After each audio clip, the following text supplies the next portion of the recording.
السلام علیکم.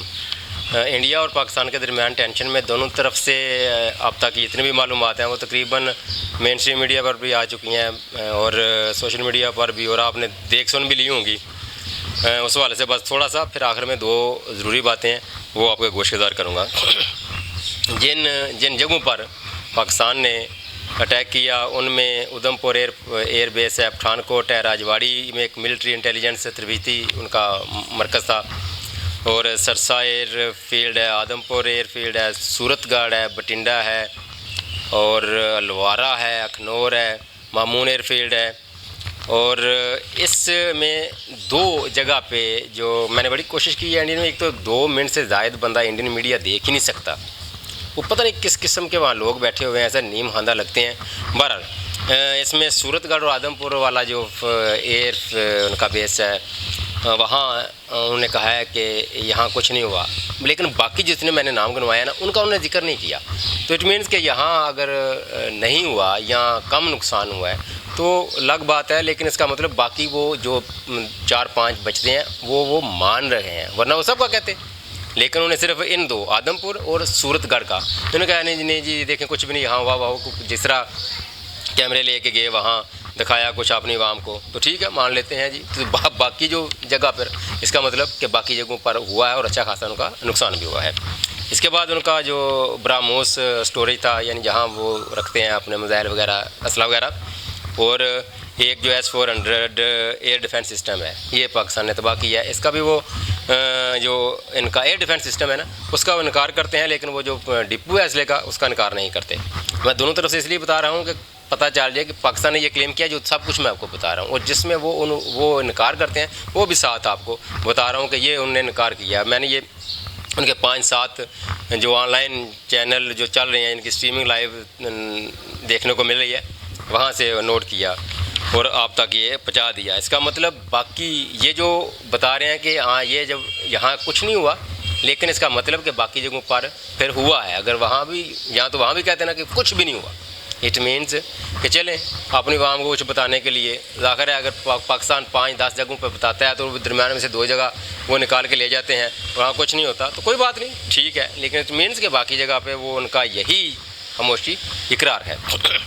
اس کے بعد پاکستان کی طرف سے جو سائبر حملہ ہوا ہے ان کے 70% سے زائد علاقوں کی جو بجلی، ان کی جو شمسی توانائی، جو ونڈ انرجی، ان کے باقی جو اس میں سرکاری ویب سائٹس آتی ہیں وہ ہیک کر لی تھی. اب ظاہر ہے جب آپ کا مین اسٹرکچر ہی ہیک ہوا ہو تو آپ نے رسپانڈ کیا ہیک کرنا ہے. اصل میں وہ پاکستان سے اس طرح کی توقع رکھ نہیں رہے تھے، اور جس طرح کی ان کو مار پڑی ہے تو ظاہر ہے بندہ پھر بکھلاہٹ کا شکار ہو جاتا ہے. آپریشن کا نام بنیان مرصوص، یا اردو میں اگر اس کو کرتے ہیں تو بنیان المرصوص، یعنی سیسا پلائی دیوار، یہ اس کا مطلب ہے. بڑا خوبصورت نام ہے. اور باقی اصل میں جو باتیں کرنی ہیں اس کی طرف آتے ہیں.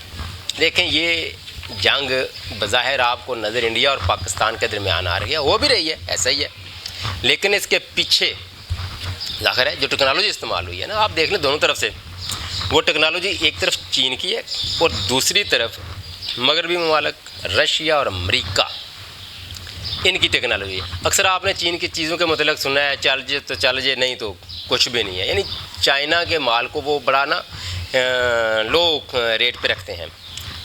ایک طرف چائنا کی ٹیکنالوجی استعمال ہوئی ہے، دوسری طرف مغربی ممالک امریکہ اور روس کی ٹیکنالوجی استعمال ہوئی ہے. رافیل مغربی ممالک میں آتے ہیں نا. ایک تو انہوں نے فرانس کو ذلیل کروا دیا. اچھا اس کے بعد انہوں نے وہ جو اسرائیلی ڈرون تھے اسرائیل کا بھی بیڑا گرک کروا دیا، ان کی بھی کریڈیبلٹی کا ستیہ ناش کروا دیا. اس کے بعد پہلے روس کا پہلے یہ کروا چکے ہیں وہ MiG 21 یا 20 جو بھی ہے. تو انہوں نے ساری دنیا کو ذلیل و خوار کر کے رکھ دیا اپنے ساتھ. اور یاد رکھنا یہ اس کے بعد پاکستان کی تو داغ بیٹھے گی.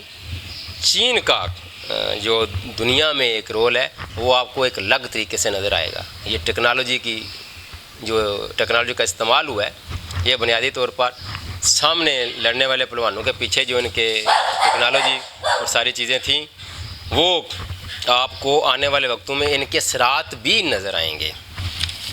اب آتے ہیں. اس میں جو دوسری بات میں نے کرنی تھی, میں نے کہا نا کہ جو ٹیگ ٹوک ہوئے ہیں پاکستان میں, وہ تو اب تک ظاہر ہے سب کچھ لوگوں کو پتہ چل گیا کیا ہوا ہے. میجر عادل راجہ, آپ نے وہ سولجر سپیک والے دیکھے ہیں, ان کا وہ سوشل میڈیا پر آتا ہے, بیٹھتے بھی ہیں, بات چیت بھی کرتے ہیں, اور بڑے کرٹکس ہیں جنرل عاصم منیر صاحب کے, چیف آف آرمی اسٹاف. اور ظاہر ہے پاکستان میں تقریباً 90% لوگ بھی ایسے ہی ہیں, ان کے جو سیاست میں کردار ہے اس والے سے. اور اس کو کوئی برا بھی نہیں سمجھ رہا تھا, ٹھیک ہے, بڑے ذوق و شوق سے عادل راجہ صاحب کو سنتے بھی تھے.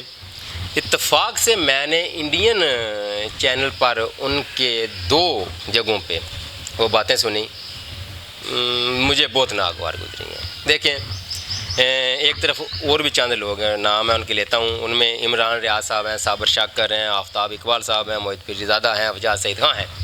ان کو بھی تو پاکستان چھوڑنا پڑا, کن کی وجہ سے؟ اسی ملٹری اسٹیبلشمنٹ کی وجہ سے چھوڑنا پڑا نا. ان کے گھروں پہ ریڈ ہوئی, ان کے پیچھے فیملی کو تنگ کیا گیا, لیکن اس جنگ میں ان کا کردار دیکھ لیں. اور یہ سیولین ہے, بڑی سیولین ہے.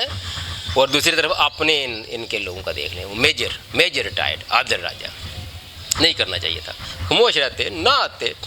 ہم ان کے جو باتیں جو ہیں جو ملٹری اسٹیبلشمنٹ کے حوالے سے, اور پاکستانی اندرونی معاملہ, پاکستان کی سیاست میں کردار, اس حوالے سے میں نے کہا نا کہ 90% لوگ اس طرح سوچتے ہیں. فرق صرف اتنا ہے کہ کچھ لوگ سامنے آ کے بولتے ہیں, کچھ لوگ ظاہر ہے سوشل میڈیا پہ پاپولر ہیں, کچھ لوگ نامور صحافی ہیں, تو وہ ظاہر ہے وہ ان کا سب کو پتہ چل جاتا ہے. لیکن آپ کو پتہ ہے جب بھی سروے آتا ہے تو کتنے % ملٹری اسٹیبلشمنٹ کے خلاف, یہ صرف سیاست میں مداخلت کے ان کا جو کردار ہے اس کے خلاف. تو ایسا نہیں کہ صرف آپ ہی بولتے ہیں, ایسا نہیں کہ صرف آپ ہی جبر ہوا ہے, ایسا نہیں. پاکستان میں جو 16, 15, 20 ہزار سیاسی ورکر جیلوں میں ہیں, ان کی فیملیز متاثر نہیں ہوئی. تو آپ کو چاہیے تھا میجر صاحب کہ کم از کم آپ اس ادارے کے ساتھ ایفیلیشن نہ صرف رہی ہے, بلکہ میں نے سنا ہے خود آپ کے منہ سے یہ الفاظ کہ میرے تو 3 جنریشن اس ادارے کو دی ہیں, آپ کے دادا بھی فوج میں تھے, آپ کے والد صاحب بھی, اور آپ بھی. تو آپ کی تنقید اندرون خانہ ٹھیک تھی, دشمن کے گھر بیٹھ کر آپ اپنوں پہ یہ تنقید کے نشتر نہ چلاتے تو اچھا تھا. باقی آگے آپ کی مرضی, جو چیزیں کرتے, کون کسی کو روک سکتا ہے, زبان پہ تو کسی کا کوئی کنٹرول نہیں نا جی. اور دوسری طرف جو باقی جن کے نام لیے ہیں, عمران ریاض, صابر شاکر صاحب, آفتاب اقبال صاحب, ڈاکٹر موحد پیرزادہ صاحب, اور افجاز سعید خان صاحب, ان کا کردار بھی اس جنگ میں دیکھ لیں. اور ملٹری اسٹیبلشمنٹ کو بھی سوچنا چاہیے کہ آپ کا بندہ تو بہرحال آپ کے خلاف چلا گیا, لیکن یہ جو بلڈی سیولین ہے, یہ انہوں نے جس طریقے, اور پھر ان کے ملینز میں فالوور ہیں, ان کے چند منٹوں میں ملینز تک ان لوگوں کی آواز پہنچتی ہے. تو ان کا کردار بہت اچھا رہا ہے جنگ میں. مجھے یقین ہے کہ جیسے ہی یہ جنگ جو اس کے جو اثرات کم ہوں گے یا ختم ہوگی, تو پھر یہ وہی ہوگا, پھر یہ ملٹری اسٹیبلشمنٹ کا جو کردار ہے سیاست میں, اس پہ بات کریں گے. ساتھ ساتھ کرتے بھی رہتے ہیں, لیکن اپنوں کی زبان سے اپنوں پر تنقید ایک الگ طرح سے ہوتی ہے, آپ دشمن پر تنقید نہیں کر رہے. خیر, اور آخر پہ یہ جو راحت اندوری صاحب ہیں, انڈین ہی ہیں, آپ کو پتہ ہے, شاعر ہیں. ان کا ایک شعر ہے, ایگزیکٹلی شاید صحیح نہ ہو, لیکن میں لبے لبا اس کا آپ کے سامنے رکھ دیتا ہوں شعری شکل میں ہی, کہ سنا ہے بارڈر پہ تناؤ ہے, لگتا ہے دیس میں چناؤ ہے. تو ابھی واقعی دیس میں چناؤ ہے, ان کی 1-2 ریاستوں میں الیکشن ہے. اور ویسے بھی انڈیا میں جو الیکشن لڑا جاتا ہے وہ اینٹی پاکستان کمپین پہ لڑا جاتا ہے. یار نکلو, 70 کی دہائی سے آگے نکل آؤ, خدا کا واسطہ.